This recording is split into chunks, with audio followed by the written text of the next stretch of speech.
یکی از سوالای خیلی متداول همیشه اینه که مثلا هیتگان تو مارکش چیه، یا مثلا ایربراشت مارکش چیه، یا از چه مارک جوهری استفاده میکنه.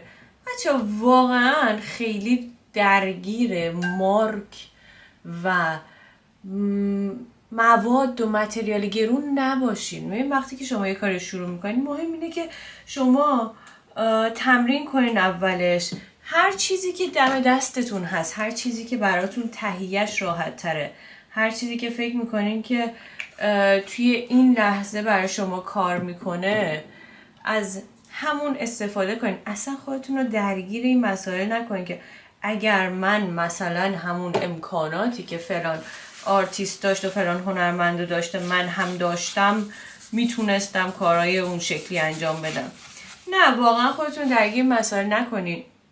هر چیزی که دم دستتون پیدا میکنین، هر چیزی که براتون تهیهش راحت تره، هر چیزی که قیمتش براتون مناسب تره. البته که مسلما کیفیت کار بستگی به کیفیت موادی که استفاده میکنین داره، ولی خب مثلا یه چیزی مثل هیتگان که در واقع همون تفنگای حرارتی، یا سشوار، یا مثلا ایربراش که برای کار جوهری الکلی استفاده میکنین، اصلا مهم نیست مارکش چی باشه. ببینید دارن برای شما باد تولید میکنن. هر چیزی که بود. حتی شما با با پمپ دستی میتونین کار کنین. پس خودتون رو درگیر این مسائل نکنین و تهیه مواد و وسایل رو نکنین برای خودتون یه دونه صد که اجازه نده شما یه کاری رو شروع کنین. بگین اگر من فلان متریال رو داشتم، فلان مواد رو داشتم، الان مثلا کارم رو دیگه شروع کرده بودم. نه، این چی پیدا میکنین دم دستتون، چی دور و برتون هست، با همون شروع کنین. واقعا خیلی خودتون رو درگیر این مسائل نکنین. من این ایربراشش خیلی ساده دارم. میتونم بهتون بگم که ایربراشم رو تازه اوایل شروع به کارم خریده بودم و اینو برای همه چی استفاده میکنم. یعنی از کار جوهر الکلی گرفته تا برای رنگ کردن حتی خیلی از کارام از همین ایربراش استفاده میکنم. خیلی هم مارک خاصی نیست، خیلی هم گرونش نخریدم و کارم رو راه میندازه. همین. خودتون رو پس درگیر مسائل نکنین. اگه میخواین یه کاری شروع کنین با هر چیزی که دم دستتون هست، با همون لوازم هنری که سر کوچه خودتونه، هر چیزی که داره همون رو تهیه کنین، کارتون رو شروع کنین.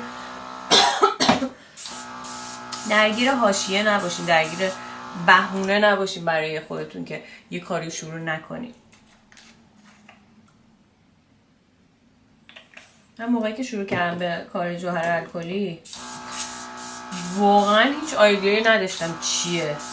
یه سری ویدیو توی یوتیوب دیدم که اصلا هم توضیح نداده بودن در موردش، فقط از این موزیکا روش بود، با اینکه یه نفر مثلا نشسته بود پشت یه میزی، داشت روی یه کاغذی که من نمیدونستم کاغذش چیه با این جوهر رو کار میکرد.